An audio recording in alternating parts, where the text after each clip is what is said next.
Get ready. 10 seconds. 5 seconds. Start. Mr. Vice Chairman, sir, after hearing the roaring waterfall speeches giving out all the details of the shortcomings and pitfalls of the government and its policy and the grim picture of the working of the government, I, who is not an economist in my own humble capacity, would like to hold a small lamp of hope and faith in the government's economic policies and its planning. Mistakes are always made, otherwise, we are not humans. Differences of emphasis and working are always there, but it does not mean that we should summarily opine that everything is wrong. Sir, in framing these budget proposals, the finance minister had a very difficult and very delicate task to perform. The first step that he had to take was to accelerate the economic growth both on the agricultural and the industrial front, and secondly, to maintain some price stability. The very fact that the prices of certain essential commodities did not shoot up after the budget was itself an act of great relief to many consumers, especially to housewives who always used to sit up tight, keeping the fingers crossed, not knowing what the items are going to be on which the axe of the finance minister will fall. For the first time, this continuous fear has been belied to a great extent after the presentation of the budget. And so, sir, placed as we are in an extremely difficult economic situation, many common consumers and housewives like me think that the finance minister deserves all congratulations for presenting this year a growth oriented budget. Sir, the national budget is not only an annual accounting of expenses and revenues, but the finance minister has to give, through the budget, a correct picture of the present as well as of the hopes for the future. Sir, it is the prerogative of not only the small, microscopic, affluent class to sit in judgment, but also the common people who have an equal right to say something about the budget. Sir, irrespective of any other pressures, especially where it is well known that this is the pre election year, the budget reflects the underlying main stress on the economic considerations.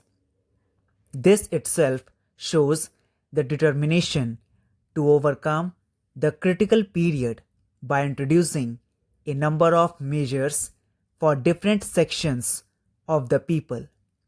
It stresses the proper investment priorities and curtailment of non essential consumption items. In a situation where almost everything is being highly taxed, leaving no scope for further taxation to raise the revenue resources, the finance minister invited a new concept in the form of excise taxation on all luxury goods produced in our country for sale or other commercial purposes, and thus made it logically a sound proposal. The battle against the prices, which was started about a year back, has become more favorable because of the number of bold measures taken by the government to bring down and slacken the price rise. The finance minister has correctly emphasized the need to boost the climate for savings and investment by offering a number of incentives like exemption from wealth tax for a period of 5 years for the new companies engaged in priority industries, and also by offering a special incentive for investing corporate savings in new companies producing fertilizer, paper, cement, etc.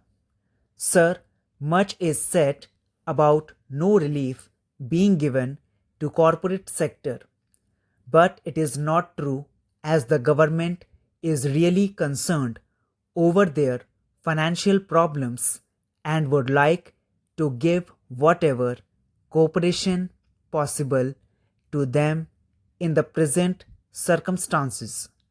For example, the dividend restrictions have been loosened, and the Act will also be suitably amended. Sir, similarly, there are a number of welcome gestures for middle class people like higher house rent allowance, travel concessions, higher permissible deduction for contribution to Provident Fund and life insurance premium, etc. A proviso for deduction of expenses for higher education of children per individual having an annual income up to rupees 24,000 is also not a worthy. Sir, all these savings oriented income tax relief provisions no doubt deserve merit. So I would like to make some observations. First is that the bonus for non-withdrawal of Provident Fund by government employees should be extended not only to the public sector but also to the private sector employees covered by the Provident Fund scheme. It is very necessary today to see that the large number of people withdraw less, spend less, and save more. Sir, another point is regarding the number of complaints we hear about the cumbersome procedure involved in the issue of licenses, permits, etc. If this procedure could be rationalized, it will stop to a considerable extent the underhand dealings that are prevalent at present. Sir, another problem is the rise in market borrowings at an alarming rate. Although the working of the public sector has considerably improved in the last few years, much more is yet to be done to reach the target of efficiency. The public sector undertakings have to be geared to become profit oriented.